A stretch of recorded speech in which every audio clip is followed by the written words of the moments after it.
শুরু করছি বাংলা বলছে। আন্দোলনকারী চিকিৎসকদের 5 দফা দাবির মধ্যে অন্যতম দাবি ছিল রাজ্যের সমস্ত মেডিকেল কলেজ ও হাসপাতালে ভয়হীন কাজের পরিবেশ ফিরিয়ে আনা, সিন্ডিকেট রাজ নির্মূল করা, খুন এবং ধর্ষণ তদন্তের সঙ্গেই আর্থিক তছরূপ দুর্নীতি নিয়েও স্টেটাস রিপোর্ট দেবে সিবিআই। 1 অক্টোবর সুপ্রিম কোর্টে আরজিকর মামলার শুনানি, তার আগে জাল গুটিয়ে আনতে চাইছে কেন্দ্রীয় এজেন্সি। থ্রেড কালচারের সূত্র ধরে পৌঁছতে চাইছে বহু চর্চিত উত্তরবঙ্গ লবির শিকড়ে, তাই চিকিৎসক সুশান্ত রায়কে ডেকে পাঠিয়েছে সিবিআই। এবার কি তবে সিন্ডিকেট তথা ঘুঘুর বাসায় হাত?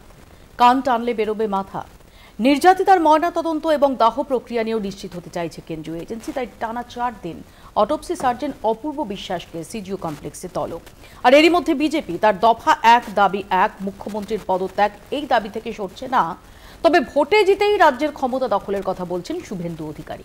এসব নিয়ে আলোচনা করব। আমাদের সঙ্গে যারা রয়েছেন বাংলা বলছেতে তাদের সঙ্গে পরিচয় করিয়ে দিই।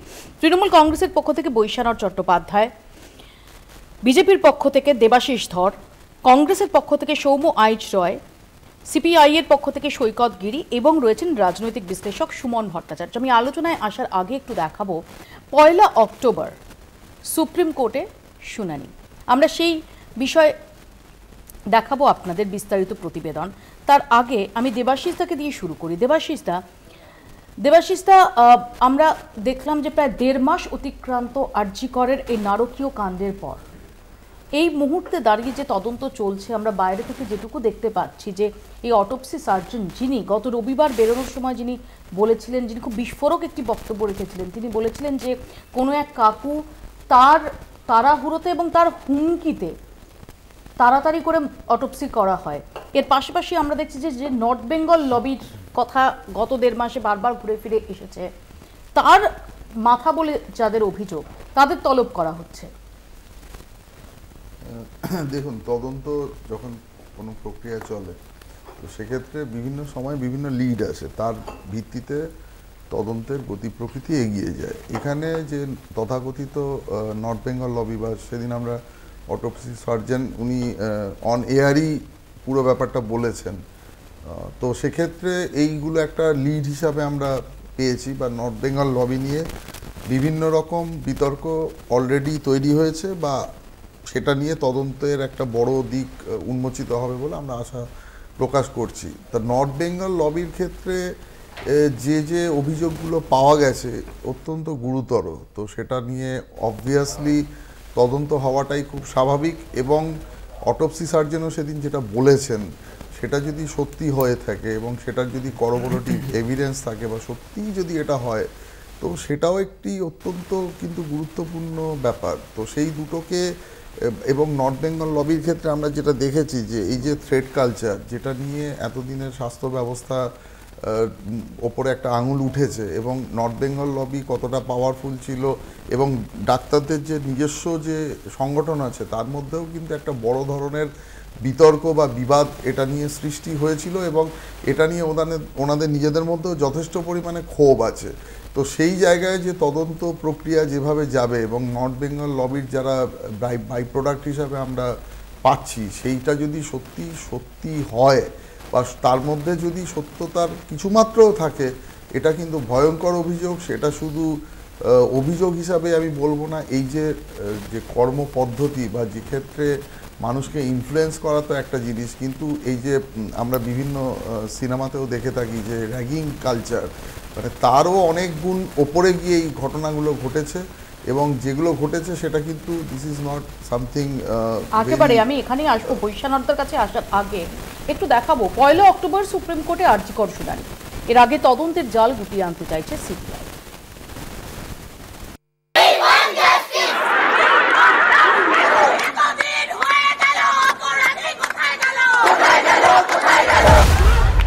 নির্যাতিতার বিচারের দাবিতে রাস্তায় মানুষ, সোচ্চার পড়ুয়া চিকিৎসকেরা। 5 দফা দাবিতে 40 দিনেরও বেশি সময় ধরে লাগাতার কর্মবিরতির পর শনিবার 21 সেপ্টেম্বর আংশিক কাজে ফেরেন চিকিৎসকেরা।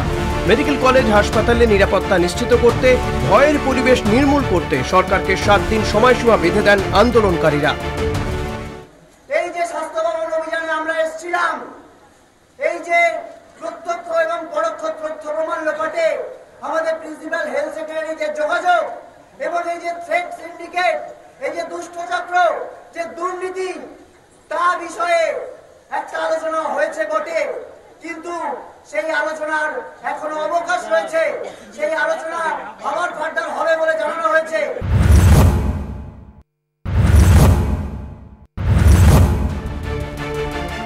আজিকরে নৃশংস খুন এবং ধর্ষণের ঘটনার তদন্তে সামনে আসে সিন্ডিকেট রাজ এবং থ্রেট কালচার। সামনে আসে উত্তরবঙ্গ লবি।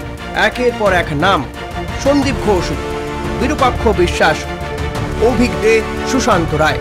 এই পরিস্থিতিতেই একটি অডিও ক্লিপ ভাইরাল হয়। কাঠগড়ায় চিকিৎসক বিরূপাক্ষ বিশ্বাস। আজিকরে ক্রাইম সিনে ঘটনার দিন দেখা যায় বিরূপাক্ষ বিশ্বাসকে। হ্যাঁ বলুন। শুনতে পাচ্ছিস? শুনতে পাচ্ছি। ডাক্তার কবে হবি? মানে তুই পাস কবে করবি? ইন্টার্নশিপ কবে তোর? ইন্টার্নশিপ কমপ্লিট হবে মে মাসে। মে মাসে? তার যদি সার্টিফিকেট না পাস তাহলে কি হবে? কেন ধরবি তো 10,000 করে মেডিকেল কাউন্সিলে? কেন কথা বলছি যে চন্দ্রমণি ঝাড় নাম শুনেছিস? ওটা আপনি দিয়েছিলাম। বছর পরে কি পেয়েছে? ওটা আপনি দিয়ে গেল। আমি তো কিছু করিনি দাদা। কেন, কি হয়েছে? কিছু করিস বিএসএ করিস? আমার নাম বিরূপাক্ষ বিশ্বাস, না শুনেছিস? শুনিস? শুনবি কি শুনি? সময় শুনবি যখন যেদিন ঢুকে সবাই তাড়িয়ে দেবো থেকে, সেদিন শুনবি। অভিযোগ ওঠে এই হুমকি থ্রেট কালচারের নেপথ্যে সক্রিয় এক লবি, যা উত্তরবঙ্গ লবি বলেই পরিচিত। আন্দোলনকারীদের দাবি ওই লবি সমস্ত সরকারি হাসপাতালেই সক্রিয়। এই ঘুঘুর বাসাকে ভাঙতেই সরকারকে ডেডলাইন। শুধুমাত্র খুন বা ধর্ষণ না, আরজিকর মামলায় দুর্নীতির তদন্তেও সিবিআই এবং ইডি। সেই তদন্তে কান টানলে কি এবার মাথার খোঁজ পড়বে? উত্তরবঙ্গ লবি এবং থ্রেট কালচারে বহুল চর্চিত যে নাম চিকিৎসক সুশান্ত রায়কে এবার ডেকে পাঠালো সিবিআই। উত্তরবঙ্গে বিজেপি শিবিরের দাবি থ্রেট কালচারের মস্তিষ্ক সুশান্ত রায়। আইএমএ জলপাইগুড়ির দাবি উত্তরবঙ্গ লবি নিয়ে তদন্ত না হলে দুর্নীতির শিকড়ে পৌঁছতে পারবে না সিবিআই। দুদিন আগেই আমাদের প্রেসিডেন্টকে জানানো হয়েছিল, সেক্রেটারি যিনি আছেন খাতায় কলমে, যদিও তাকে আমরা বহিষ্কারের সিদ্ধান্ত নিয়ে সেটা কেন্দ্রীয় আইএমএকে জানিয়েছি, তৎসত্ত্বেও তাকেও বারংবার টেলিফোন করার পরেও কোনো সদুত্তর আমরা পাইনি। এবং এটাও একটা উদাহরণ যে দাবিটা আমরা কেন্দ্রীয় আইএমএ এবং রাজ্য আইএমএর কাছে রেখেছি, যে অগণতান্ত্রিকতার চূড়ান্ত একটা কর্তৃত্ববাদী ঢঙে জলপাইগুড়ি আইএমএ পরিচালিত হয়েছে। একজনই সব, তিনিই সম্পাদক, তিনিই কোষাধ্যক্ষ, তিনিই সভাপতি। এই যে ধারণাটা আমাদের ছিল, আজকের এই ঘটনায় সেটা আরো বেশি পোক্ত হলো। জলপাইগুড়ির সেই ডাক্তারবাবু ডক্টর সুশান্ত রায়, সাধারণ অপথ্যালমোলজিস্ট, চোখের ডাক্তার, তার প্রভাবপতি শুনলে দেখলে মাথা খারাপ হয়ে যাবে। তাকেও নাকি সিবিআই ডেকেছে আমি শুনলাম। 1 অক্টোবর সুপ্রিম কোর্টে আরজিকর মামলার শুনানি। তার আগে তদন্তের জাল গুটিয়ে আনতে চাইছে সিবিআই। খুন ও ধর্ষণ মামলায় সন্দীপ ঘোষের নার্কো টেস্ট করাতে চায় কেন্দ্রীয় এজেন্সি। পলিগ্রাফ টেস্ট করাতে চায় টালা থানার তৎকালীন ওসি অভিজিৎ মণ্ডলের। ধৃত সঞ্জয় রায়ের অপরাধ সম্পর্কে নিশ্চিত হতে দেহরস পাঠানো হয়েছে রাজ্যের বাইরে ফরেন্সিক ল্যাব এবং এইমসে।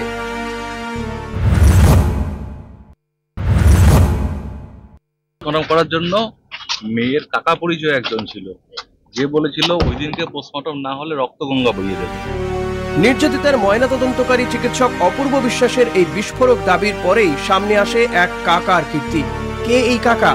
9 আগস্ট ঘটনার দিন ময়নাতদন্ত এবং দেহ শ্মশানে দাহ করার সময় কি ছিল সেই কাকার ভূমিকা?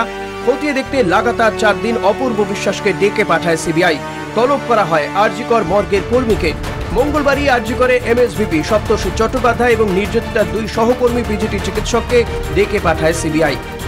বুধবারই আরজিকরে থ্রেট কালচারে অভিযুক্ত 12 চিকিৎসক হাজিরা দেন আরজিকরের তদন্তকারীদের সামনে। কলকাতা টিভি। বৈশ্যানরদা তদন্ত কোন দিকে যায়, তদন্তের গতি প্রকৃতি কি হয়, শেষ পর্যন্ত কি বেরিয়ে আসে যে সঞ্জয় রায় সেই এই নক্কারজনক ধর্ষণ এবং খুনের একমাত্র অপরাধী, নাকি এটি একটি প্রাতিষ্ঠানিক অপরাধ? কিন্তু এই মুহূর্তে যেটা নিয়ে তর্কের কোনো অবকাশ নেই সেটা হচ্ছে থ্রেট সিন্ডিকেট, এই থ্রেট কালচার। এতদিন ধরে এই অভিক দে, এই বিরূপাক্ষ, এই সুশান্ত রায়রা এই থ্রেট কালচার চালিয়ে আসছিল। কেউ কিছু জানতো না কিসের জন্য এদের এই বারবারন্ত। এবং বিরোধীদের কথা ছেড়ে দিন, আপনাদের দলের চিকিৎসক নেতারা তারা বিভিন্ন সময় অভিযোগ তুলেছেন। আমি এইটুকু বলতে পারি যে কাউকে কোনো সময় ভয় দেখিয়ে তাকে দাবিয়ে রাখবো, এই যে মানসিকতা বা এই যে মাইন্ডসেট যদি কারুর থাকে, সেটা অত্যন্ত অন্যায়। একটি অত্যন্ত নক্কারজনক ঘটনা হয়েছে, যে ঘটনার প্রতিবাদে আমরা সবাই মিলেই চরম শাস্তি দাবি করেছি। সেই জায়গায় দাঁড়িয়ে এই যে নতুন একটা কথা উঠে আসছে যে মেডিকেল কলেজে ভয় দেখিয়ে শাসানি দিয়ে একটা ছাত্রছাত্রীদের মধ্যে একটা আতঙ্ক সৃষ্টি করা হয়েছে, এটা উঠে এসছে। তো আমি এটুকু বলতে পারি যে এই থ্রেট করে বিরোধী দলকে দাবিয়ে রাখা, এটা আজকের তারিখে সারফেসড হয়েছে, আজকে সবাই জানতে পারছে। এটা বহু রাজনৈতিক জগতে বহু পুরনো ঘটনা। যখন আমরা ছাত্র রাজনীতি সক্রিয়ভাবে ছিলাম, দায়িত্বে ছিলাম, তখন আমরা দেখেছি যে বিভিন্ন কলেজে কলেজে ক্লাসের কোন ছেলে কোন পাড়ায় থাকে তাকে তার লোকাল কমিটির সদস্যকে দিয়ে, সেই পাড়ার কমরেডকেই দিয়ে তাকে ভয় দেখানো, সেই যাতে বিরোধী আর ছাত্র রাজনীতি না করতে পারে। এই ধরনের ঘটনা বহু ঘটনা আমাদের জানা আছে। তো সেই ঘটনাকে ছিল বলে আজকেও থাকবে, এটা আমরা কখনোই এটা আমাদের চাইব না। যারা এই সমস্ত ঘটনা ঘটিয়েছেন তারা তদন্তে তাদের আওতায় আসছেন। এবার তদন্তে কি প্রমাণিত হয় দেখা যাক। তবে আমি এইটুকু বলতে পারি যে তদন্ত যতটুকু হয়েছে ততটুকু আমি দেখলাম যে একমাত্র প্রাইম অ্যাকিউজকে ধরেছে ওই কমিশন অফ অফেন্সের, মানে যে ঘটনাটাকে কেন্দ্র করে আজকে পরবর্তী ঘটনা, সেই ঘটনাকে একটাই যে ঘটনা, সেই ঘটনাটাতে এখনো পর্যন্ত সোল অ্যাকিউজড হিসাবে একজনকে ধরেছেন। বাকি যাদের ধরা হয়েছে তাদেরকে বলা হচ্ছে যে তারা এই ঘটনার যে তথ্য প্রমাণ সেটাকে হ্যাসাপ করেছে বা সেটাকে তথ্য প্রমাণ লোপাট করেছে। যারাই যে ঘটনা ঘটিয়ে থাকুক তারা তাদেরকে শাস্তি পেতে হবে আইনে। এবং সিবিআই যখন অভিজিৎ মণ্ডলের জন্য আবারও কাস্টাডি চেয়েছে, সেই সময় সিবিআই এর বক্তব্য ছিল যে টালা থানার পুলিশ তারা তথ্য প্রমাণ লোপাট করেছে। হ্যাঁ, এটা তো সিবিআই নানান ধরনের কথা বলে, সিবিআই বলছে নিশ্চয়ই তদন্ত হবে। সিবিআই তো আরও অন্যান্য মামলায় আপনারা দেখেছেন যে বিভিন্ন ঘটনায় অনেক রকম কথা প্রথমে চার্জে ওদের রিমান্ডে এসছে, বিভিন্ন রিমান্ডে, পরবর্তীকালে সেই রিমান্ডগুলোর কি রিফ্লেকশন হচ্ছে, পরবর্তীকালে কি তার ভবিষ্যৎ হচ্ছে আপনি দেখেছেন। তবে এই যে ঘটনাটাকে কাউকে কোনো অপরাধীকে কোনো জায়গায় তারা ন্যূনতম কোনো জায়গা থেকে তারা তাদের বিচার ব্যবস্থাকে তারা ফাঁকি দিক, এটা আমরা কখনোই চাইবো না। বাংলার মানুষ হিসাবে আমরা সবসময় চাই যে ঘটনাটা আজকাল হয়েছে তার বিচার এবং শাস্তি হোক। কিন্তু সিবিআই এর রিমান্ড আমার অনেক জানা আছে, এই তো কয়েকটা ঘটনা কয়েক বছর ধরে আপনারা দেখছেন, সেই পশ্চিমবাংলায় হোক, বাইরে সঞ্জয় রাউত হোক, দিল্লির অরবিন্দ কেজরিওয়াল হোক, সিসোদিয়া হোক, বা এদিকে চিদাম্বরমজির মতো 6 মাসে জেলে ছিলেন, কেরালার মুখ্যমন্ত্রীকে সোনা পাচার কেসে ডাকা হয়েছে। সিবিআই অনেক রকম কথা বলেছে, ইডি অনেক রকম কথা বলেছে, কিন্তু পরবর্তীকালে ট্রায়ালে সেগুলো কোনটা প্রমাণ করতে অনুব্রত জামিন হয়ে গেল সেখানে। আমি এই প্রসঙ্গে দেবাশিসদার কাছে আসবো, কারণ দেবাশিসদা যেহেতু একজন অবসরপ্রাপ্ত আইপিএসও, আমি তার আগে সৈকতের কাছে আসবো যে এখন এত থ্রেড কালচার বলা হচ্ছে, থ্রেড কালচার সেটা কি এই প্রথম, সেটা কি এই নতুন, সেটা কি অতীতে ছিল না? বৈশ্বনাথ এই প্রশ্ন তুলছেন। না, তৃণমূলের কাছে খুব সহজ খেলার মাঠ হচ্ছে 34 বছরের বাম সরকার। এখন যদি আজকে আমরা এই আলোচনায় আসছি রাস্তায় জল দাঁড়িয়েছে, এখন যদি তুমি জিজ্ঞেস করো যে কেন রাস্তায় জল দাঁড়াচ্ছে, ওটা 34 বছরের জল দাঁড়াচ্ছে, মেঘটাও 34 বছর আমলে তৈরি হয়ে গেছিল। দেখুন, এই অদ্ভুত যুক্তি দিয়ে লাভ নেই। আপনার 11 সালের পর 2024 এই রাজ্যে এতগুলো কমিশন এতগুলো কিছু করেছেন, আমি সে কথা দিয়েও অজুহাত দিতে চাই না। আমি বলছি মিডিয়া, আমি তো কলকাতা টিভির আলোচনায় বসে রয়েছি। কলকাতা টিভি আমার যতদূর ধারণা 2006 সাল নাগাদ ফাউন্ডেশন, এবং সেই সময় কলকাতা টিভি নিশ্চিতভাবে কোনো একটা পক্ষে বিলং করতো না। তাদের কাছে মিডিয়া ছিল, ফুটেজ ছিল, ভিডিও ছিল। একবার আপনি যে অডিওটা শোনালেন তখন কি ফোনে রেকর্ড হতো না?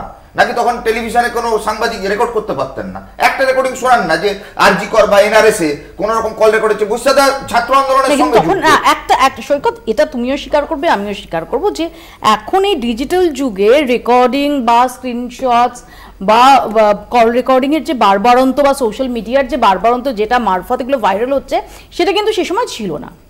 আমি বলছি এটার যেমন সুবিধা হচ্ছে শাসক পক্ষ পায়, তেমন তার উল্টো দিকটাও বিরোধীরাও পায়। এই যেমন নন্দীগ্রামে 2টো পা চিরে সিপিএম সব নদীতে ভাসিয়ে দিত। এই যেমন আরজি করে বলছে যে আমরা নাকি তখন পর্নোগ্রাফি শুট করতাম, যেটা এখন ওদের বিরুদ্ধে অভিযোগ। এখন এটা খুব সহজ শাসকের পক্ষে সমস্ত অভিযোগকে ডিনাই করা। আপনি যদি এখন শাসক দলকে জিজ্ঞেস করেন যে আরজি করে, একদম বেসিক প্রশ্ন যে জাল ওষুধের কারবারের অভিযোগ ওঠার পর সরকার কেন ওই সুপারকে 7 দিনের মধ্যে মুর্শিদাবাদ থেকে ফিরিয়ে এনেছিল? তখন কি সেটা 34 বছরের সিপিএম উদাহরণ তৈরি করেছিল? আমার বক্তব্য, আমি একটু পলিটিক্যাল পয়েন্টে আসি। আমি বলছি, বৈশাদা বললেন যে একজন অ্যাকিউজড সিবিআই হাতে ধরা পড়েছে, তার নাম কি? Sanjay, civic volunteer. একদম সত্যি, কিন্তু বৈশাদা খুব চালাকি করে অ্যাভয়েড করে গেলেন।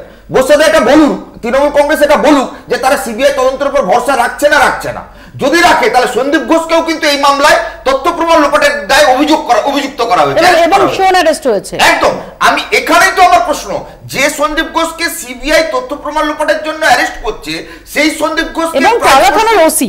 একদম, আমি বলছি, আমরা যদি টালা থানার ওসিকে মেন অ্যাকিউজড মনে করছি না, আমি বলছি সন্দীপ টালা থানার ওসির পাশে কি মমতা বন্দ্যোপাধ্যায় দাঁড়াননি, যেভাবে বিনীত গোয়েল এবং সন্দীপ বাবুর পাশে মমতা বন্দ্যোপাধ্যায় দাঁড়িয়েছেন। আমাদের বক্তব্য হচ্ছে যে সন্দীপ ঘোষকে প্রাইজ পোস্টিং সিএম করেছিলেন, তাহলে তখন কি এই রাজ্যের গোয়েন্দা প্রধানরা বা পুলিশ তদন্তের মধ্যে তথ্য প্রমাণ লোপাটের কোনো চিহ্ন ছিল না? নাকি যারা মমতা বন্দ্যোপাধ্যায় ডান দিকে বাম দিকে দাঁড়িয়ে প্রেস কনফারেন্স করে এটা চালানোর চেষ্টা করছিলেন, সঞ্জয়কে কালকেই ফাঁসি দিয়ে দাও, তথ্য প্রমাণ সব হয়ে গেছে, সব এভিডেন্স, একজনই অপরাধী, তাকেই ফাঁসি ধরিয়ে দাও, তাতে জাল ওষুধ, পর্নোগ্রাফি শুট করা, হাসপাতালের ভেতরে থ্রেট কালচার, সব ইস্যুকে ধামাচাপা দিয়ে বলিকা বাগড়া বানানো যায়? তাহলে স্বীকার করে নিচ্ছে বৈশাদা যে সন্দীপ ঘোষ সিবিআই তদন্ত অভিযুক্ত, মানে এই রাজ্যের প্রশাসনিক প্রধান যাকে প্রাইস পোস্টিং দিল, একটা বড় নেক্সাস এতদিন ধরে, যেটা আরজি করে তৃণমূলের প্রাক্তন সাংসদ শান্তনু সেন যে অভিযোগ করছেন, সেগুলো সবটার মধ্যে কিছুটা সত্যতা রয়েছে। আমি বলছি যদি কিছুটাও থাকে তাহলে স্বাস্থ্যমন্ত্রী পদত্যাগ। আমি আসবো, আমি সৌম্যদার কাছে আসি। সৌম্যদা, দেখুন, আমি প্রথমে বলছি যে বৈষ্ণব একটা খুব সুন্দর কথা বলেছেন যে হ্যাঁ, কিছু কিছু ক্ষেত্রে এভিডেন্স লোপাট ইত্যাদি ইত্যাদি বলছে, হ্যাশিং আপ করা হয়েছে। তাই আমি বলছি যে এত বড় একটা অপরাধের যারা তথ্য প্রমাণ লোপাট করবে তারা কি অপরাধী নয়? অপরাধী তো তারা তো আরো বড় অপরাধী। অপরাধকে যারা ঢাকা দেয় তারা তাদের থেকে বড় অপরাধী কেউ হয় না। আমি শুধু জানতে চাইছি, খুব খারাপ সিপিএম, অত্যন্ত খারাপ, দীর্ঘদিন ধরে লড়াই হয়েছে, সংগ্রাম বসে না, ঠিক বলেছেন, থ্রেট কালচার ছিল সবচেয়ে, তারপরেই তো বাংলার মানুষ তৃণমূলকে ক্ষমতায় নিয়ে এসছে তার থেকে উত্তরণ পাওয়ার জন্য। তো আমি বলতে চাইছি একটা কথা, মুখ্যমন্ত্রী তো কিছুই তাহলে জানতে পারেন না এইসব ঘটনা, এত বড় দুর্নীতি যে হচ্ছিল এটা জানা ছিল না, শিক্ষা দপ্তরের দুর্নীতি জানেন না, কোনো দুর্নীতি জানা যায় না যতক্ষণ না আপনারা বা মিডিয়া যতক্ষণ না সেটা সামনে নিয়ে আসে বা কোনো একটা ঘটনার থেকে তার সূত্র বেরিয়ে আসে। আমি বলছি যে একটা কথা আমাকে বলুন, স্বাধীনতার পর থেকে একটা ওসির বিরুদ্ধে এরকম ধরনের একটা অ্যারেস্ট হয়েছে, তদন্ত হয়েছে? একটা উদাহরণ দেন আপনি। আমি মনে করি যে টালা থানার ওসিকে আজকে যে কথাটা বলেছেন সিবিআই, এটা বাংলার জন্য লজ্জা।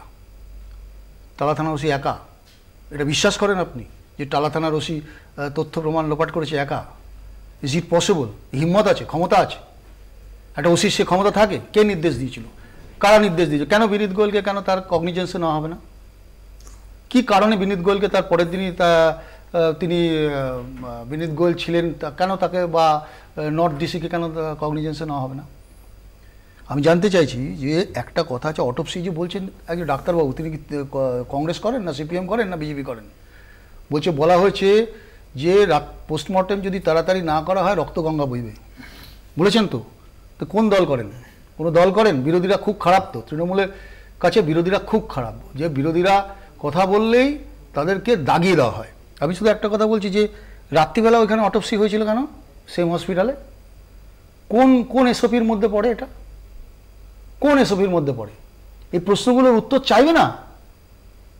আজকে এত বড় একটা ঘটনা ঘটে যাওয়ার পরে এই যে কভার আপ করার, যে মাননীয় মুখ্যমন্ত্রী পুলিশ মন্ত্রী, তিনি কেন সেই সন্দীপ ঘোষ কেন, আপনারা তো 4.5 দিন তদন্ত করেছেন, আমি ধরে নিলাম কলকাতা পুলিশ 4.5 দিন তদন্ত করেছেন, সিবিআই এসে তাকে অ্যারেস্ট করেছে, আমি সিবিআই পক্ষ নিয়ে বলছেন, কিন্তু আপনারা 4.5 দিনে সন্দীপ ঘোষের কাছে কেন গেলেন না? এখানে সুমনদার কাছে আসবো। সুমনদা, এই যে থ্রেড সিন্ডিকেট, তো যে এই মর্মান্তিক, নক্কারজনক, পৈশাচিক, নৃশংস, নারকীয় কোনো বিশেষণই যথেষ্ট নয় আরজি করে যে ঘটনাটা ঘটেছে সেই ঘটনাটার সঙ্গে সঙ্গে আস্তে আস্তে যেগুলো বেরিয়ে আসছে তার মধ্যে থ্রেড সিন্ডিকেট, যে থ্রেড সিন্ডিকেটে সিবিআই এখন থাবা বসাতে চাইছে। এই থ্রেড সিন্ডিকেট একটা স্বাস্থ্য দফতরে এতদিন ধরে চলে আসছিল, কেউ জানতো না। দেখুন মৌপিয়া, এটার দুটো পার্ট আছে। আপনি যেটা বললেন সেটা প্রথম পার্ট, অর্থাৎ যে তদন্তকারী সংস্থা সিবিআইটা তদন্ত করছে, অর্থাৎ নিশ্চয়ই সিবিআই খুঁজে বার করবে যে কারা এই থ্রেট কালচার চালাতো। আপনি যে অডিও রেকর্ডটা শোনালেন সেটা তো খুব সাংঘাতিক, যে একজন জুনিয়র ডাক্তারকে একজন অন্যজন বলছে তুই সার্টিফিকেট পাবি তো, সেটা খুব খারাপ। এটা অবশ্যই এটার মানে শিকড় অবধি পৌঁছানো উচিত এবং এটার শাস্তি দেওয়া উচিত। কিন্তু আমার যেটা খুব অবাক লাগছে যে এতদিন কেউ কেন কোনো কথা বলে, যতক্ষণ না এই ভদ্রমহিলা মানে নির্যাতিতা খুন এবং ধর্ষণ হলেন ততক্ষণ কেউ মুখ খুলল না। জলপাইগুড়িতে সুশান্ত রায় এতটা চালাচ্ছিল, জলপাইগুড়িতে আমি সুমনদা এই প্রশ্নের উত্তরটা আমি দিই। আর কেউ মুখ খুললেন কি খুললেন না সেটা জানা নেই, কিন্তু অন্তত শান্তনু সেনকে মুখ খুলতে দেখা গিয়েছিল এবং গত বছর আক্তার আলীকে মুখ খুলতে দেখা গিয়েছিল। আক্তার আলী মুখ খোলার পর তার কি হয়েছিল আমি শুধু আরজি করার বিষয়ে বলছি না। এই যে উত্তরবঙ্গ লবি, সুশান্ত রায় নর্থ বেঙ্গলে বসেছিলেন, নর্থ বেঙ্গলে বিজেপির এত দাপট, সেখানে কি হলো? নর্থ বেঙ্গলে বিজেপি 2019 থেকে নর্থ বেঙ্গল সুইপ করছে। আরজি কর নিয়ে সন্দীপ ঘোষ কি করেছে সেটা সবাই জানে, সন্দীপ ঘোষ নিয়ে আমি আলোচনাই করছি না। কিন্তু বাকি গোটা রাজ্য জুড়ে এত বড় থ্রেড সিন্ডিকেট চলছিল, সবাই আমরা এসপি দাসের নাম জানতাম, কেউ এসপি দাসের বিরুদ্ধে এতদিন কেন মুখ খুলল না? আমার এইটা নিয়ে প্রশ্ন আছে, তাহলে কি একটা ঘটনার জন্য সবাই ওয়েট করছিল? নিশ্চয়ই, that is a bigger question. আর সৈকতদের একটু মাথায় রাখতে হবে, আমি বৈশ্যাতদের মতো ইতিহাসে যেতে চাই না, কিন্তু লাকিলি সৈকত গিরি আসছে আমি জানতাম না। সিপিআই এর একজন নেতা ছিলেন 1995 সালে, ওমর আলী, সিপিআই ছেড়ে সিপিএম এ যোগ দিয়েছিলেন। লাকিলি আমার মোবাইলে ওনার চিঠিটা আছে, উনি কি লিখেছিলেন সিপিআই দল সম্পর্কে, সিপিআই দলে কিভাবে গীতা মুখোপাধ্যায়, নন্দগোপাল ভট্টাচার্যরা থ্রেট কালচার চালাতেন, কিভাবে ভুয়ো যন্ত্র কিনে চাষিদের বিক্রি করতে বাধ্য হতেন। ফলে we should not go back to the left history. আবার আমি বলছি এটা ঘটাঘটির বিষয় নয়। আমি সৈকত আমার মোবাইলে ওমর আলী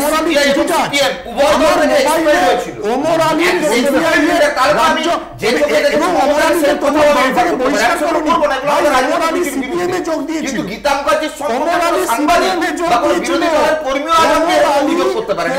দলের বিরুদ্ধে দুর্নীতি এবং ভুয়ো কৃষিযন্ত্র আমার মোবাইলে, দুঃখের বিষয় এটা আমি করেছিলাম।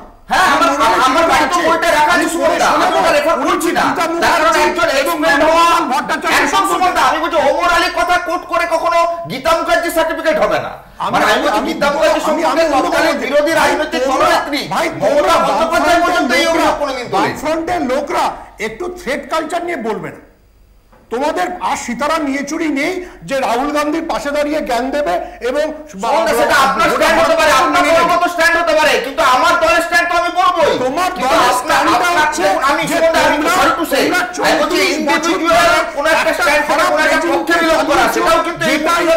হচ্ছে জন্ম দিয়েছে। সৈকত আসবো, আমি একটু দেবাশিস দার কাছে আসবো। দেবাশিস দা, এই যে ইনভেস্টিগেশনের পার্টে অনেকগুলো জায়গায় প্রশ্নের অবকাশ রয়েছে, যার মধ্যে সবচেয়ে বড় আলোচনা যেটাকে নিয়ে হচ্ছে, অনেকগুলো সন্দেহজনক ঘটনাক্রম যাকে ঘিরে রয়েছে সেটা হচ্ছে অটোপসি, এবং যে কোনো তদন্তের ক্ষেত্রে এই অটোপসির গুরুত্ব কি সেটা আপনি তো অবসরপ্রাপ্ত আইপিএস অফিসার, আমরা যারা সাধারণ মানুষ তারাও মোটামুটি বুঝি যে কতটা তার গুরুত্ব হতে পারে। হ্যাঁ, কজ অফ ডেথটা ওখানে মোটামুটি একটা লেখা থাকে, যেখান থেকে দাঁড়িয়ে একটা প্রিলিমিনারি আইডিয়া পাওয়া যায় যে সেই ব্যক্তির কি কারণে মৃত্যু হয়েছে। তো দ্যাট ইজ ভেরি ইম্পর্টেন্ট। এখানে আমরা যা যা হতে দেখেছি, কারণ সত্যি কি এখানে এরকম সন্দেহের অবকাশ রয়েছে, নাকি এটা জাস্ট একটা অভিযোগের জন্য অভিযোগ যে ঠিক মতো প্রোটোকল মেনে বা এসওপি মেনে ময়নাতদন্ত হয়নি? দেখুন, প্রথমত যে কথাটি very important in this particular crime, যেটা পুলিশের তরফ থেকে একটা দাবি ছিল যে ওরা ওই সিন অফ ক্রাইম বা অন্যান্য জিনিসগুলো সঠিকভাবে গার্ড করেছিল, যেটা প্রথম দরকার। মানে ওই জায়গাতে কিন্তু অনভিপ্রেত কোনো ব্যক্তি থাকতে পারেন না, দিস ইজ দ্য এসওপি।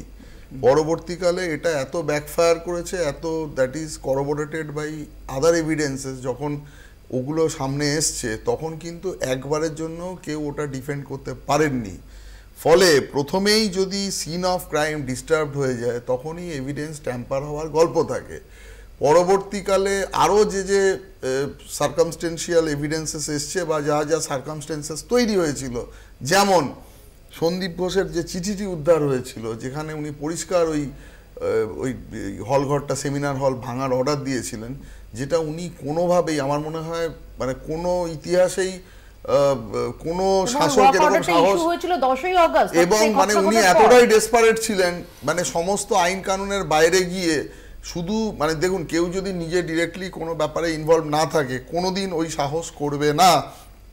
এবং উনি ওই চিঠিতে স্পেসিফিক্যালি লিখছেন যে অ্যাজ পার বা কিছু advice or as per discussion with the principal secretary health and ওই শিক্ষা অ্যান্ড স্বাস্থ্য অধিকর্তা, মানে একদম কোট আনকোট ওটা লেখা আছে।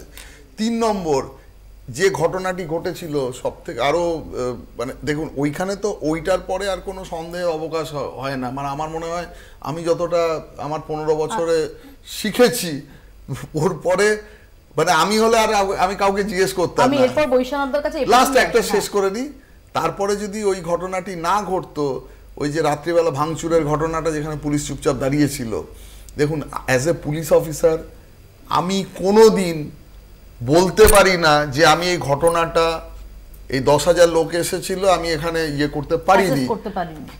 ল অ্যান্ড অর্ডার যদি পুলিশের 3টে প্রধান কাজ বলেন, ফার্স্ট কাজ হচ্ছে মেনটেন ল অ্যান্ড অর্ডার। যদি আমি না করতে পারি আমি অপদার্থ, আমার জায়গা ছেড়ে দেওয়া উচিত। আমি এই প্রসঙ্গে আসবো, আমি বৈশানাথদের কাছে থাকতে পারি না। ছোট্ট একটা বিরতি আমাকে তার আগে নিতেই হবে, বিরতির পর ফিরছি, দেখতে থাকুন বাংলা বলছে। ফিরলাম বিরতির পর, আপনারা দেখছেন বাংলা বলছে। শুভেন্দু অধিকারী তিনি ওসি টালা নিয়ে কি বলছেন আপনাদের শোনাবো। ভারতীয় জনতা পার্টি জানতে চায় মাননীয় পুলিশ মন্ত্রীর কাছে অভিজিৎ মন্ডল গ্রেপ্তার হলো, তিনি কে? টালা থানার ওসি। ফরওয়ার্ডিং লিখলো সিবিআই, ফরওয়ার্ডিং এ কি লিখলো? পুলিশ, কলকাতা পুলিশ তারা এভিডেন্স ডিস্ট্রয় করেছে। এরপরে রাজ্যের পুলিশ মন্ত্রীর চেয়ারে থাকা যায় কি না বলুন আপনারাই। বৈশানাথদা, শুভেন্দুর মিথ্যে কথা তো আপনার কোনো জুড়ি নেই। আমি বলছি যে সিবিআই লিখে দিল যে এভিডেন্স ট্যাম্পার করে দিয়ে, তার মানে সেটাই প্রমাণ হয়ে গেল, তাহলে কোর্ট, ট্রায়াল, চার্জশিট, সাক্ষী তার কোনো দরকার নেই। কারণ শুভেন্দু তো এই ধরনের কনসেপ্ট নিয়ে কথা বলছে, আসলে কি আর বলবো, সব কিছু তো পড়াশোনার ব্যাপার থাকে। এইটুকু আমি বলতে পারি যে সিবিআই এটা লেখেনি, সিবিআই তো অনেক কিছু লিখেছে। সিবিআই তো লিখেছিল অরবিন্দ কেজরিওয়াল কোটি কোটি টাকা দিয়েছে, তারপরে অরবিন্দ কেজরিওয়ালকে জামিন দিয়ে দিয়েছে। সঞ্জয় রাউতের নামে এত কথা লিখলো, মনীষ সিসোদিয়ার নামে এত কথা লিখলো, চিদম্বরমের নামে এত কথা লিখলো, কেরলের মুখ্যমন্ত্রীর নামে এত কথা লিখলো, পশ্চিমবাংলার এত কথা লিখলো। কোন কথাটা প্রমাণ করতে পেরেছে আজ পর্যন্ত সিবিআই? দেখান না সিবিআই এর মামলা কি, কোন কথা? এত তো আপনি রিমান্ড দেখাচ্ছেন, সিবিআই রিমান্ড গসপেল ট্রুথ নাকি? এটাই বেদবাক্য নাকি? তাহলে আর কোর্ট বিচারের কি ব্যাপার আছে? বৈশানাথদা ঠিকই বলেছেন, উনি অবশ্যই মানে আইনের দিক থেকে ওটা ব্যাখ্যা করেছেন। যদি মানে আমিও যেহেতু একটা আইনের অন্যদিকে ছিলাম এতদিনে, বা আমি কিছুটা হলেও আইনটাকে বুঝি, এটাও ঘটনা কি অবশ্যই যে বেল, কিন্তু বেল মানুষের একটা নৈতিক অধিকারের মধ্যে পড়ে, এটাও সত্য। এবং এটাও ভেবে নেওয়ার কোনো কারণ নেই যে কোনো কেসের যখন ইনভেস্টিগেশন চলে, একটা প্রাইমা ফেসি কিছু এভিডেন্স কালেকশনের পরিপ্রেক্ষিতে সে গ্রেপ্তার হয়, এবং পরবর্তীকালে সে যখন রিমান্ডে থাকে বা যখন জুডিশিয়াল কাস্টডিতে থাকে তখন আরও কিছু তথ্য তার কালেকশন করা হয়। কিন্তু তারপরে যেটা মেন ব্যাপার হচ্ছে, দেখুন ট্রায়ালটা তো ইনভেস্টিগেটিং এজেন্সির হাতে থাকে না, যেটা চার্জশিট হওয়ার পরে কপি সার্ভিস বা যেটা commencement of trial, that is also a process. তো বিচারক যদি মনে করেন সেক্ষেত্রে কোনো খামতি আছে বা ট্রায়াল শেষ হতে অনেক দেরি আছে, সেক্ষেত্রে উনি বেল দিতেই পারেন, সেটাও বিচারকের নৈতিক অধিকারের মধ্যে পড়ে। এবং আরেকটা জিনিস হচ্ছে যে এই যে কেসগুলো, এগুলো কিন্তু খুব ছোটোখাটো কেস নয়। এই কেসের ট্রায়াল মানে বাস্তবে এটা অ্যাটলিস্ট বৈশানন্দা আমাকে সাপোর্ট করবেন যে এই ট্রায়াল অন্তত 10 বছরের আগে শেষ হওয়া খুব কঠিন আছে। এবং এগুলো অত্যন্ত বড় কেস, এখানে যে ধরনের সাক্ষী বা যে লেন্থ অফ সাক্ষীর লিস্ট থাকে সেগুলোকে কমপ্লিট করে সেই জায়গায় আসতে, এটা কিন্তু মানে যতদিন এই পুরো প্রসেসটা এবং তার আনুষঙ্গিক যে প্রক্রিয়া না শেষ হবে, সেক্ষেত্রে একজন অভিযুক্ত কিন্তু এর বাইরে বেরিয়ে আসতে পারবেন না এবং সেই ততদিন ধরে এই প্রক্রিয়াটা চলতে থাকবে। আমরা হয়তো রাজনৈতিক লোকেরা এটার মানে রাজনৈতিক স্বার্থে অন্যভাবে বিশ্লেষণ করব, কিন্তু যেটা বাস্তব এই ইয়েটা কিন্তু this is not a single days or a months মানে প্রবলেম। এই ইয়েটা কিন্তু ওনাকে নিয়ে যতক্ষণ না পুরো এই সাক্ষী প্রক্রিয়াটা শেষ হবে এবং এই পুরো বিচার প্রক্রিয়াটা যতই স্পিডি ট্রায়াল বা CBI court, fast track court, what ever, এটা কিন্তু মানে যারা বেল পেয়েছেনও, এটা আগামী একটা দীর্ঘ প্রক্রিয়া, এটা চলতে থাকবে এবং এখান থেকে বেরোতে যথেষ্ট সময় লাগবে। আশা করব যে আমাদের সাক্ষী এবং যে এই যে সাক্ষ্য ব্যবস্থা, এটা আমাদের সাপোর্ট করবে। যদি সত্যিকারের অপরাধী হয় সে যেন সাজা পায়। আমরা যেটা দেখছিলাম যে আরজিকর কাণ্ডের পর থেকে বিজেপির দাবি একটাই ছিল, দফা 1 দাবি 1, মমতা বন্দ্যোপাধ্যায় পদত্যাগ। আর ওই দাবিতেই অনড় বিজেপি, তবে পিছনের দরজা দিয়ে নয়, ভোটে জিতেই বাংলায় ক্ষমতায় আসতে চায় গেরুয়া শিবির, দাবি শুভেন্দু অধিকারীর। দফা 1 দাবি 1, মমতা ব্যানার্জির পদত্যাগ। খোদ আন্দোলনকারী চিকিৎসকেরাও আরজিকর কাণ্ডে স্বাস্থ্যমন্ত্রী তথা পুলিশ মন্ত্রী তথা মুখ্যমন্ত্রী পদত্যাগ দাবি করেননি। প্রথম থেকেই তারা তৎকালীন পুলিশ কমিশনার এবং স্বাস্থ্য অধিকর্তা, আরজিকরের অধ্যক্ষ সহ একাধিক বিভাগীয় প্রধানকে সরানোর দাবি জানায়। আরজিকরের ঘটনায় প্রথম থেকেই সরব বিজেপি, সরব বাম এবং কংগ্রেসও। তবে প্রথম থেকে সুর চড়িয়ে পুলিশ মন্ত্রী তথা মুখ্যমন্ত্রীকে নিশানা করেন শুভেন্দু সুকান্তরা। বিজেপির মূল অভিযোগ, ফরওয়ার্ডিং লিখলো সিবিআই, ফরওয়ার্ডিং এ কি লিখলো? পুলিশ, কলকাতা পুলিশ, তারা এভিডেন্স ডিস্ট্রয় করেছে। শ্যামবাজার ধর্মতলায় লাগাতার ধর্ণা কর্মসূচি, ছাত্র সমাজের নবান্ন অভিযানে সরাসরি সমর্থন, এমনকি আরজিকর কাণ্ডে বাংলা বন্ধেরও ডাক দেয় বিজেপি। শাসক দল বাংলার বিরুদ্ধে ষড়যন্ত্রের অভিযোগ আনে। মানুষ এসেছিলেন বিচার চাইতে তিলোত্তমার, কিন্তু আশা করি মানুষ বুঝতে পারছেন ওরা বিচার চায় না, ওরা চায় চেয়ার। আমি মানুষের স্বার্থে এমনকি নিজে পদত্যাগ করতেও রাজি আছি। আমার মুখ্যমন্ত্রীর পদ চাই না, কিন্তু আমি চাই মানুষ বিচার পাক, তিলোত্তমা বিচার পাক, আর সাধারণ মানুষ চিকিৎসা পাক। এমনকি আরজিকরের ঘটনার পর বিরোধীদের একাংশ রাজ্যে রাষ্ট্রপতি শাসনের দাবি করেন। মোহন ভাগবতের মতো সংঘ পরিচালকও যে দাবিকে এখন সমর্থন করেননি। খানিকটা সেই সুরেই পেছনের দরজা দিয়ে ক্ষমতা চাইছে না বিজেপিও। ভারতীয় জনতা পার্টি আপনাকে এখনই তাড়াবে না, শুধু পদত্যাগটা চাইছে, পদত্যাগ চাইছে। ভারতীয় জনতা পার্টি পিছনের দরজা দিয়ে ক্ষমতা চায় না। আরজিকর কাণ্ডে এবার ধর্মতলায় টানা অবস্থান বিক্ষোভে কংগ্রেসও। আদালত থেকে অনুমতি নিয়ে রাস্তায় নামতে হচ্ছে তাদের। কলকাতা টিভি। দেবাশিস দা, আমরা দেখলাম শুভেন্দু অধিকারী তিনি একই সঙ্গে মুখ্যমন্ত্রীর পদত্যাগ চাইছেন। দফা 1 দাবি 1, মুখ্যমন্ত্রীর পদত্যাগ, এটা বিজেপির দাবি, শুভেন্দু অধিকারীরও দাবি। আবার একই সঙ্গে তিনি বলছেন যে পেছনের দরজা দিয়ে সরকারে আসতে চায় না বিজেপি, তারা নির্বাচনেই হারাতে চায়। বিজেপির স্টান্স এক্ষেত্রে কেন বলবো যে এটা খুব পরিষ্কার, কারণ হচ্ছে এই এমার্জেন্সি পিরিয়ডের যে ব্যাপারটা ছিল, যেহেতু এটা পুরোপুরি বিজেপি এটা বিরোধ করে, কোনো নির্বাচিত সরকারকে ফেলে দিয়ে কোনোভাবে পিছনের দরজা দিয়ে আসার কোনো পরিকল্পনা বা যেহেতু যে নীতিটাকে আমরা সামনে রেখে ইলেকশন লড়ছি, হ্যাঁ এটাই পদত্যাগ করলেন, দেন হোয়াট? অবশ্যই আমরা তো বলিনি যে অন্য কেউ মুখ্যমন্ত্রী হতে পারবেন না। তো শুভেন্দুর এই এর থেকে বড় মিথ্যে কথা বিজেপি পার্টি নাকি পেছনের দরজা দিয়ে সরকারে আসতে চায় না, এর থেকে বড় মিথ্যে কথা হয় না। মধ্যরাত্রে মধ্যপ্রদেশে কেনা বেচা করে কোভিডের টাইমে সরকার পাল্টালো, আসামে নিয়ে গিয়ে রাখলো, মহারাষ্ট্রের এমএলএদেরকে গেস্ট হাউসে আটকে সেখানকার মন্ত্রিসভাকে টপল করে দিল। একটার পর একটা, গোয়া থেকে শুরু করে একটার পর একটা নির্বাচিত প্রতিনিধিদেরকে কেনা বেচা করে হর্স ট্রেডিং করে সরকারে এসছে। তারপরে বলছে পেছনের দরজা দিয়ে, কিন্তু ঘোড়াও আসবে উনি যে সমস্ত কথা বলছেন। বিজেপি পার্টি তো ক্ষমতার রাজনীতি, শুধু ক্ষমতা দখল করার জন্য যা খুশি তাই করতে পারে।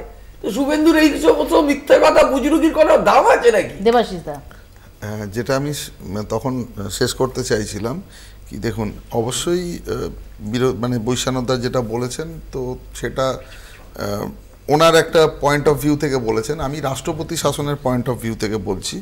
এবং হর্স ট্রেডিং সেটা যদি আমরা দেখি সেটা সমস্ত জায়গাতেই, এবং এই অভিযোগটা যেখানে যে শাসক যে বিরোধী এরা পরস্পর চলেই থাকে। আমাদের রাজ্যেও এরকম অনেক হর্স ট্রেডিংয়ের এক্সাম্পল যদি বলেন, এই অভিযোগও কিন্তু আছে।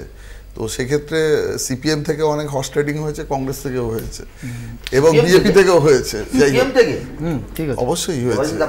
মানে আমি বলছি সিপিএম এ কোন সময় উনি ছিলেন, পরবর্তীকালে উনি চেঞ্জ করে, হ্যাঁ যে কোট আনকোট যেটা বলেন যে হর্স ট্রেডিং, সেটাকে হয়তো ইয়ে করছিলেন। এটা পঞ্চায়েত লেভেলে অবশ্যই কিছু example, not a single one. আমি বলছি অন্য দল থেকে, আমাদের দলে বামপন্থী যে কোনো দলে হুট করে উইদাউট মেম্বারশিপ, আমি উল্টোটা বলছি, হর্স ট্রেডিং আমি বলছেন, মানে উনি বলছেন যে যে ধরুন ক্ষমতার দলে ছিল যে নির্বাচনী যে ফলাফল, মানুষের নির্বাচনী রায়কে সবসময় কিন্তু ক্ষমতার পালাবদল, এটা কিন্তু আমাদের দলে ইনকামিং এ জায়গা যেটা বিজেপি কিন্তু অ্যালাউ করেছে। আমি শেষ করে তৃণমূলের বিরোধিতা করতে গিয়ে বিজেপি সৎ নয় এই কারণেই নয়, তার কারণ হচ্ছে তৃণমূল যেটা 11 পর চালু করেছে, বিজেপি 14 পর গোটা দেশে সেটা শিল্পের পর্যায়ে নিয়ে গেছে। আমি স্বাভাবিকভাবে হর্স ট্রেডিং এর কথা বিজেপির মুখ থেকে, দেখুন এটা প্রত্যেকটা ইন্ডিভিজুয়াল লোকের উপরে নির্ভর করে, যিনি মানুষের রায় নিয়ে এসে একটা জায়গায় নির্বাচিত হয়ে উনি পরবর্তীকালে মত চেঞ্জ করে, এরকম এক্সাম্পল মানে এটা মাল্টিপল পার্টিতে আছে। আমি এটা নিয়ে কোনো বিতর্কের জায়গায় যাচ্ছি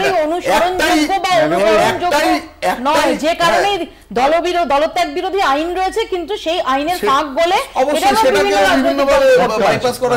জাস্ট একটা কথা বলে শেষ করছি, যেটা দাবি যেটা নিয়ে কথা উঠেছে যে দফা 1 দাবি 1 মমতা ব্যানার্জির পদত্যাগ, মানে মুখ্যমন্ত্রী। আমি সহজভাবে বোঝার চেষ্টা করছি কি চাইছেন, যে মমতা বন্দ্যোপাধ্যায় তিনি পদত্যাগ করুন, এটাই আমি অথচ বিজেপি ক্ষমতায় এটাই আমি বলতে চাইছি। তো সেই জায়গাটাতে কেন হচ্ছে, যেহেতু দেখুন বেশ কয়েকটা ইস্যু, স্বাস্থ্য হওয়ার আগেও শিক্ষা, রেশন বা আরো যেগুলো ইস্যুগুলো এসেছিল, উনি বারবার একটা কথাই বলেছেন যে আমি কিছু জানতাম না। ঠিক আছে, এটা হয়ে গেছে। দেখুন আমি যদি গণতান্ত্রিকভাবে এসে জিতে আমি সংবিধানের শপথ নিয়ে যদি মুখ্যমন্ত্রী বা অন্যান্য মন্ত্রী হই, I am liable to answer before the mob. Okay, দেখুন আমি প্রথমে বলি যে আপনার ইন্টারপ্রিটেশন না, দেখুন আমি প্রথমে বলি, দেবাশিস বাবুর কথা শুনছিলাম, খুব মনোযোগ দিয়ে শুনছিলাম। দেখুন আমি ওই গরিবী রেখা নিয়ে আলোচনা করতে করতে রেখার গরিবী নিয়ে আলোচনা করতে রাজি নই। তো ঠিক আছে, উনি বলেছেন কথা, হর্স ট্রেডিং ফর্ডিং নিয়ে বলেছেন, বলুন। কিন্তু কথা হচ্ছে যে দেবাশিস বাবু একটা জিনিস বলি আপনাকে, যে শুভেন্দুবাবু যেটা বলছেন সেটা তো আবার মানে মোহন ভাগবতজি মানছেন না, আবার মোহন ভাগবতজি যেটা বলছেন না। কিন্তু মোহন ভাগবত এখানে এসে, আমি বলছি নির্দিষ্টভাবে তাকে প্রশ্ন করা হয়েছিল যে রাষ্ট্রপতি শাসনের যে দাবি উঠছে সেই সম্পর্কে তার কি। মোহন ভাগবত তিনি বলেন, সে এই প্রশ্নটাকে উনি সরাসরি উত্তর দেননি হ্যাঁ বা নয়, তিনি বলেন যেটা অত্যন্ত নক্কারজনক ঘটনা, একই সঙ্গে এই ঘটনা কেন ঘটছে সেটা দেখতে হবে, এবং সরকার, কোন সরকার তিনি বলেননি কেন্দ্র কি রাজ্য, বলেন সরকার এই বিষয়ে যে পদক্ষেপই নেবে, যে কড়া পদক্ষেপই নেবে সেটাতে সমর্থন। আরেক জেপি নাড্ডা কালকে বলেছেন যে ডাক্তারদের মুক্ত মুখ, আমি ওসব বিষয় যাচ্ছি না। আমি শুধু একটা কথাই বলছি যে বৈষ্ণবদা আগে একটা কথা বলেছেন, খুব খারাপ ঘটনা, অমুক ঘটনা তমুক ঘটনা। আমি বলছি যে কামদুনি কাণ্ডের পরেও কিন্তু দেখেছিলাম, আমি দেখুন আমি লয়ার নয়, আমি আইনজ্ঞ নয়, আমি জানতে চাই যে কামদুনি কাণ্ডের পরে যে 17 বার 18 বার পিপি বদল হলো, এটা কেন হলো আমি জানলাম। 16 বার বোধ হয় সম্ভবত পিপি বদল হয়ে গেল। তো তারপরে তারা হাসতে হাসতে টাটা করতে করতে চলে গেল। এটা খুব মানে বাংলার জন্য খুব সুখকর কিনা আমি জানি না। আর আমাদের দাদা বলছিলেন একটা কথা খুব সুন্দর লাগছিল যে হ্যাঁ বামফ্রন্টের সময় তো খুব খারাপ কাজ হয়েছে, তাই তো 13 বছর 14 বছর ধরে একটা সরকার পশ্চিমবাংলায় এসছে, মানুষ সমর্থন করেছে, আমরাও সমর্থন করেছিলাম। সেখানে সেই সময় বিজেপি, কংগ্রেস, আল্ট্রা লেফট সব পার্টি মিলে তৃণমূল কংগ্রেসের পাশে দাঁড়িয়ে সিপিএমের বিরুদ্ধে আন্দোলন করে, লড়াই করে, সংগ্রাম করে বিভিন্ন 34 বছরের সরকারকে সরিয়ে দিয়েছিল। কিন্তু আপনার যুক্তিটা আমার যেন কীরকম মনে হলো দাদা, যে মনে হচ্ছে যেন রাম রাবণের যুদ্ধ হয়েছিল সেই সময়, ধরুন সীতাহরণ হয়েছিল বলে তো এখন আর আমরা সেটা নিয়ে আলোচনা করতে পারবো না, আমরা বলতে পারবো না। সে তখনও হয়েছিল, ধরুন দীনবন্ধু মিত্রের নীলদর্পণ হয়েছিল, সেই সময় সাহেবরা সব যে সমস্ত কুকীর্তি করতো আমাদের দেশের মহিলাদের সঙ্গে, তো সেগুলো ঘটনাগুলো ইনস্ট্যান্স হিসেবে ধরা যাবে না। আর আমরা এটা বলতে পারবো না এখন যারা আছে তাদের সরকারের বিরুদ্ধে। বিরোধীদের কাজটা তাহলে কি হবে? বিরোধীদের কাজটা শুধু হ্যাঁতে হ্যাঁ মেলানো হবে, মানে সরকার যা করিতেছেন, ভালো করিতেছেন, দারুণ কাজ করিতেছেন, খুব সুন্দর, জাস্ট ক্লোজ করে দিই, দারুণ কাজ করিতেছেন।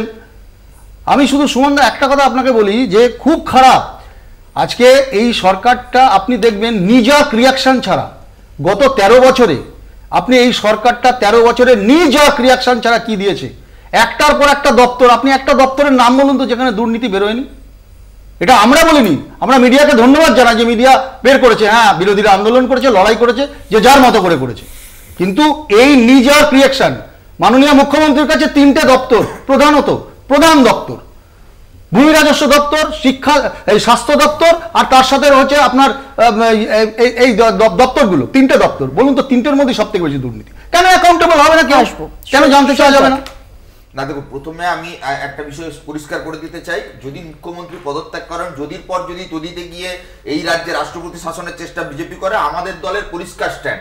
না না, শুভেন্দু অধিকারী তো বলছেন যে রাষ্ট্রপতি শাসন বা সরকার ফেলা নয়, নির্বাচনী প্রক্রিয়ার মাধ্যমে তারা ক্ষমতায় আসবেন, কিন্তু তারা মুখ্যমন্ত্রী পদত্যাগ চাইছে। আমি বলছি মহারাষ্ট্র মডেল বা মধ্যপ্রদেশ মডেল বা গোয়া মডেল বা মণিপুর মডেল, যে মডেলই এখানে ইমপ্লিমেন্ট করার চেষ্টা হোক, শুধু কি রাষ্ট্রপতি শাসনে হয়? এখন ভাইপো মডেল অনেক রাষ্ট্রপতি শাসনকেও হার মানিয়ে যায়। অপারেশন লোটাসটা কি? একদম আমার বক্তব্য হচ্ছে কোন রকম অগণতান্ত্রিক পদ্ধতিতে সরকার বদলের চেষ্টা হলে মমতা বন্দ্যোপাধ্যায় তৃণমূলের বিরুদ্ধে আমাদের হাজার অভিযোগ থাকলো, সংবিধান প্রদত্ত ক্ষমতার অপব্যবহার হলে সবার প্রথম রাস্তায় নামবে। 1, 2 আমরা বলছি এই এক সেকেন্ড, গত 1.5 মাসে বামেদের যতগুলো কর্মসূচি হয়েছে সেখানে তো মুখ্যমন্ত্রী পদত্যাগ চাওয়া হয়েছে, মুখ্যমন্ত্রী, স্বাস্থ্যমন্ত্রী, পুলিশ মন্ত্রীর পদত্যাগ চাওয়া হয়েছে, চাওয়া হয়নি? অফিসিয়াল আমাদের স্ট্যান্ড স্বাস্থ্যমন্ত্রী, পুলিশ মন্ত্রীর পদত্যাগ।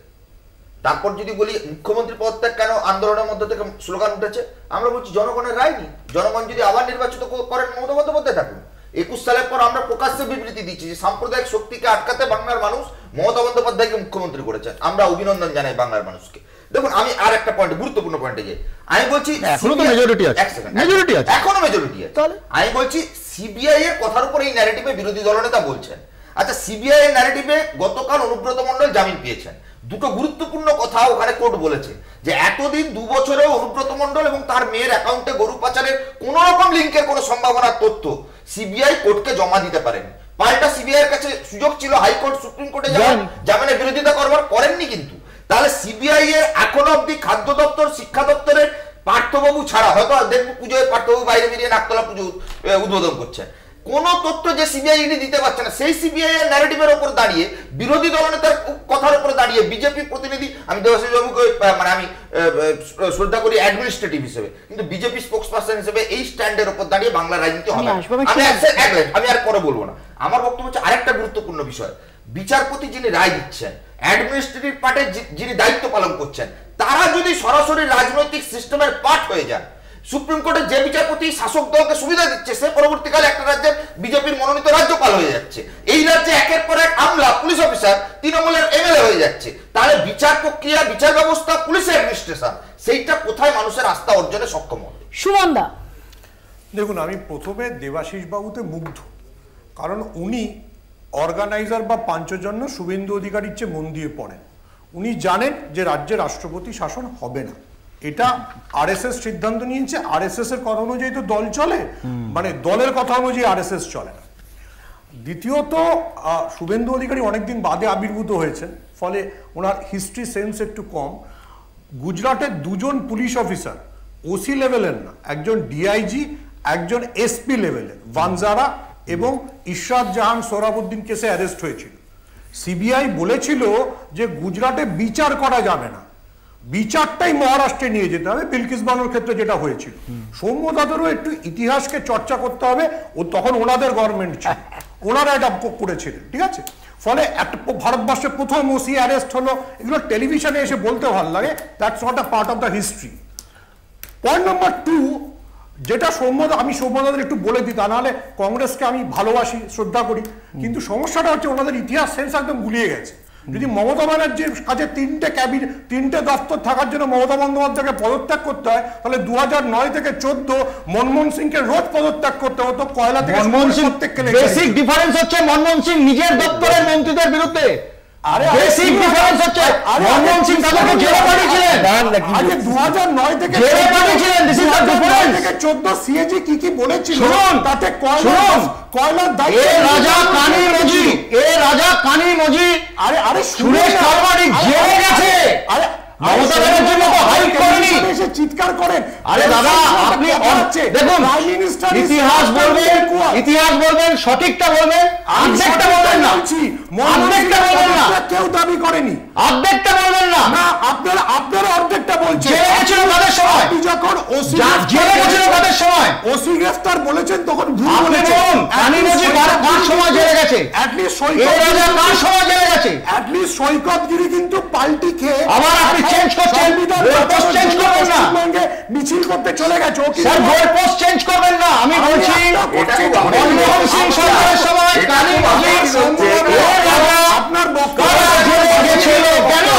আপনার বক্তব্যটা আবার বাজিয়ে নেবেন। আপনি বলেছেন আমি আবার বলছি আপনাকে, আমি আপনার বলছি, আপনি এক পেশে অর্ধেক বলছেন, পুরোটা বলুন। আমি এক পেশে বলছি না, আপনি পুরোটা বলুন। আমি পুরোটাই তো বলছি। আপনি কানি মজি রেফার করছেন তো, এ রাজা রেফার করছেন তো, কালমানি রেফার করছেন তো, রেফার করছি, তারা জেলে গেছিল, রেফার করছি, তারা জেলে গেছিল, তারা জেলে গেছিল। এই ভারতবর্ষে প্রথম একটা জিপ কেলেঙ্কারিতে প্রথম যে শুনুন, খুব হ্যাঁ সুমন দা, আরে আপনারা তো বলুন, আমরা বলি, আপনি বলুন, আমরা বলি। আরে আপনি নিশ্চয়ই বলবেন, বলুন না। আমি বললাম বলে কংগ্রেস এতটা জায়গা পেল বিজেপির চাইতে বেশি, আপনাদের টেলিভিশনে এয়ার টাইম বেশি পেয়ে গেলেন। আরে আপনাকে বলি সুমনদা, আপনাকে বলি, আপনি আপনারই সুবিধা হচ্ছে, আমি বুঝতে পারছি, পাওয়ার কথা না। এই ভারতবর্ষে 38% ভোট, আপনার কাছে 5%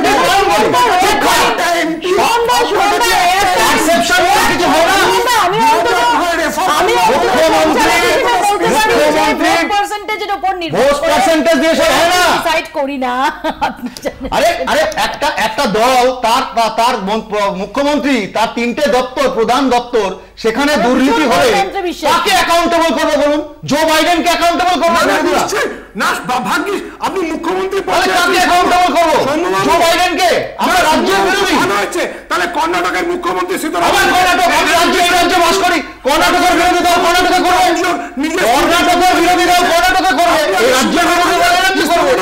আরে আমরা রেসপন্সিবল, আপনি প্রধানমন্ত্রী ভুলে যান, আপনি আপনার বাড়িতে আগে রেসপন্সিবল তো, কর্ণাটক আপনি আপনার বাড়িতে আগে রেসপন্সিবল তো, মুখ্যমন্ত্রী, আরে আপনি আপনার বাড়িতে আগে রেসপন্সিবল তো, নিশ্চয় করা হবে, কেন করা হবে না? একদম করা হবে, কিন্তু তার মানে গোলপোস্ট পরিবর্তন হবে, গোলপোস্ট পরিবর্তন হবে না। এই রাজ্যের মন্ত্রীদের বিরুদ্ধে কথা বলা যাবে না। এটা বাংলার উদাহরণ, ভূষি কেলেঙ্কারিতে নিজের দলের মন্ত্রীকে, নিজের দলের এমএলএ কে জেলে ঢুকিয়েছিল সিদ্ধার্থ শঙ্কর রায়, 1-2 কমিশনে। এই রাজ্যে কেন করা যাবে না? এই বাংলায় অনেক নিদর্শন আছে, এই বাংলায় অনেক নিদর্শন আছে।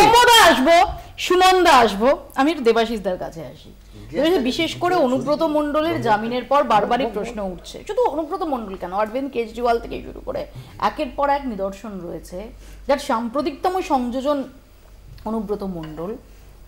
ঠিক আসলে রাজনৈতিক উদ্দেশ্যে কি এই অ্যারেস্টগুলো হয়েছে, নাকি কতটা তার আইন গ্রাহ্য গ্রাউন্ড রয়েছে? দেখুন,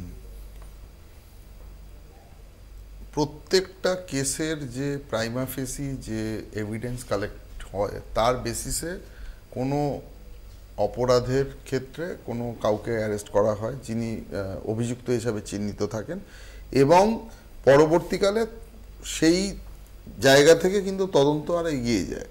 তো পরবর্তীকালে তাকে রিমান্ড বা যেটা জুডিশিয়াল কাস্টডিতে নেওয়ার সময় অনেককে বলা হয় he is a very influential person, আরও এভিডেন্স কালেক্ট করার দরকার আছে, করে সেই চার্জশিট দেওয়ার জন্য যেটা একটা কংক্রিট এভিডেন্স কালেক্ট করতে হয় যার বিরুদ্ধে সেটাকে প্রমাণ করা যায় এবং আদালত সেই ট্রায়ালটাকে কমেন্স করতে পারে এবং সেই চার্জশিটটা অ্যাকসেপ্টেড হয়।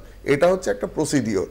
তো সেই জায়গায় দাঁড়িয়ে অবশ্যই যে দেখুন অনুব্রত বা আপনি যেটা কেজরিওয়ালের এক্সাম্পলে যেটা বললেন, যে আমরা এটুকুই বলতে পারি যে আজকে যে বেল হয়েছে তার পিছনে নিশ্চয়ই কোর্টের অবজারভেশন আছে।